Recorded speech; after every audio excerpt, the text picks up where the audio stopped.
kutoa taarifa kule. Niliyozungumza wakati ule na nitakayozungumza sasa ni kuna mengine nitarudia yale yale, lakini nimeangalia kwamba inaonekana kwamba serikali imekubali mapendekezo ya tume ya Jaji Chande ambayo kwa undani wake hatuyafahamu, isipokuwa kwenye hotuba ya Jaji Chande ametoa baada ya mapendekezo waliyofanya. Sasa inaonekana utekelezaji huu unaendelea. Tukubali ama tuamini kwamba serikali imekubali yale mapendekezo, na mapendekezo yale kubwa moja ni kuwa na tume ya maridhiano, na kwamba ratiba yote ile kuja kufika mwaka 28 tuwe tumeyakamilisha yote pamoja na kuwa na katiba mpya ili iweze kutumika kwenye uchaguzi wa serikali za mitaa mwaka 29 na uchaguzi mkuu mwaka 30. Sasa nimefuatia ratiba ile walivyopendekeza tume ya Jaji Chande. Kwanza ilikuwa kuunda tume ambayo itafanya uchunguzi wa mambo yaliyotokea, nani anahusika and so on. Tume hiyo imeundwa na leo imeapishwa. Mwanzoni walioteuliwa walikuwa ni majaji 4 wa hapa nyumbani. Ya leo iliyotangazwa na majaji 6. Wameongeza jaji kutoka Uganda na jaji kutoka Namibia. Serikali imesema inawapa miezi 5 kufanya uchunguzi ule, lakini kama ikihitajika wataongezewa muda. Sasa kumaliza hiyo, kuna kamati ya wataalamu kuangalia kulinganisha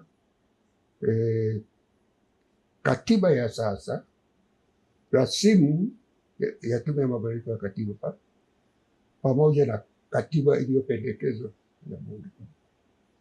Hatujui watapewa muda gani kuifanya hiyo kazi, lakini wakimaliza kutokana na uamuzi ama alivyoelezwa Jaji Chande ni kwamba watauliza wananchi, wapate maoni ya wananchi, na kama unataka maoni ya wananchi sio swala la miezi 5, miezi 6, itachukua muda kupata hiyo.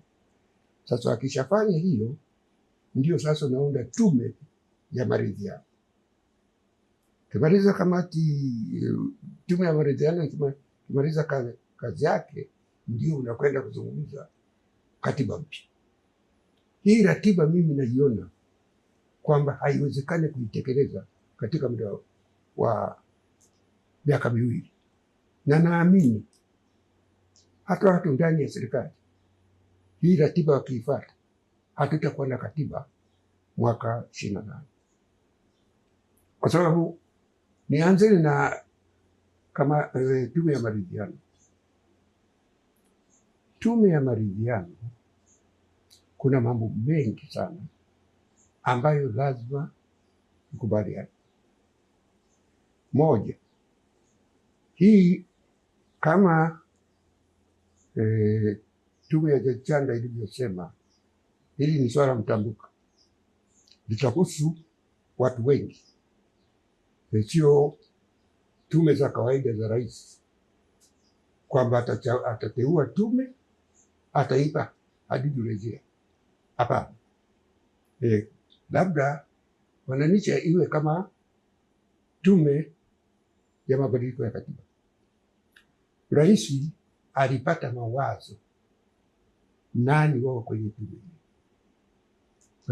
Watu wengi sana walisema hawataamini tume ambayo imeteuliwa na rais bila kupata ushauri, kwa sababu wanaohusika na matatizo yaliyopo inataka ushiriki wa watu wengi zaidi ili waweze kutoa mawazo mbalimbali, sio wachache walioteuliwa. Na hapo wapo wanasiasa, vyama vya siasa na wana matatizo, taasisi za kijiji, taasisi za kiraia, lakini kuna makundi mengine ambayo yanataka tume ishughulikie masuala yanayo hasa vijana, kwa sababu matatizo tulionayo hapo, ukiona vijana wakisema wanaandamana, unaona serikali inavyo react. Sasa kama nataka maridhiano, wasikiliza, ni lazima itafutwe njia vijana wawepo na raia wengine. Ukichukua kwa mfano masuala yatakayozungumzwa, kuna mengine ni kubwa, kuna lile la wananchi wenyewe, matatizo ambayo yanayohusu.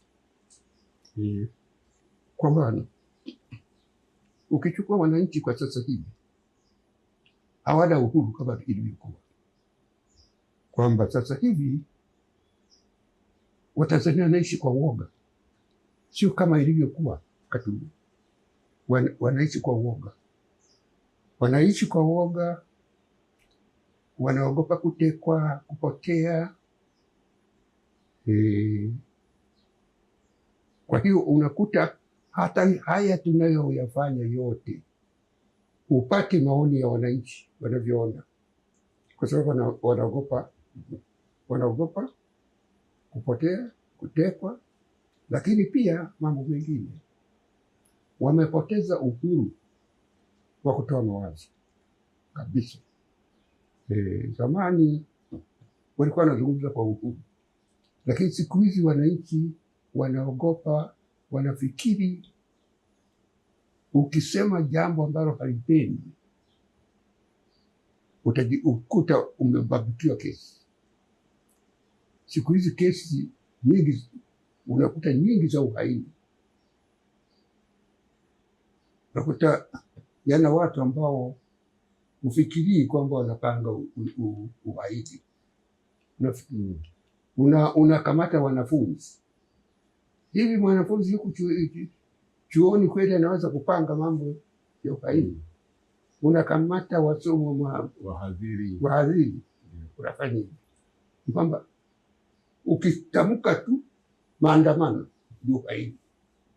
Sasa hii imefanya wananchi wanaishi kwa uoga, na hata shughuli zao. Siku hizi kuna utaratibu, polisi ukitamka mambo fulani ugaidi. Maafisa wengine wa serikali siku hizi hata wakati mwingine hawafanyi kwa utaratibu wa kawaida. Maafisa yuko ofisini kwake, anainua simu tu, anatoa maagizo, hayako mahali popote, haelezi sheria gani inahusika, wala hakuna kumbukumbu. Wakati ulipozungumza na nyinyi niliwaambia kwamba mimi mwenyewe nilikuwa napewa maagizo kwamba kuna wakati nilipigiwa simu tu, zima simu yako mpaka tutakapokuambia. Sasa hawakuambii sheria kwa sababu gani na sheria inayotumika. Wakapata huko nimekaribishwa kwenye mkutano, nikapigiwa simu usiende, na nimekuja sasa. Baada ya kuuliza hii, nimekuta inatokea mahali pengi. Vyombo vya habari, unajua kuna waandishi wanapigiwa habari kuhusu story, kuna vyombo vinazuiwa kuandika mambo kwa kutumia simu tu. Uende ukakuta wameleta kitu cha maandishi, hata kufungia hivyo kwa maandishi hapana, wanaamua tu. Mtu amekaa ofisini, ukiuliza Maana vyombo vya habari vinajua hata kwenye mahakama na sehemu nyingine. Sasa ukiuliza kwa nini hii inafanywa hivi, wanasema maagizo kutoka juu. Ukiuliza juu ni wapi, uambiwe kama ni wakuu wa vyombo hivi ndio wanawaagiza hawa maofisa kusema hivyo, ama mawaziri wanaohusiana na ulinzi na usalama, ama waziri mkuu, ama makamu wa rais, ama rais mwenyewe, waambiwe, lakini yatatoka juu. Haya ni lazima tuzungumze, wananchi wawe free, wao wanaweza kutoa mawazo yao.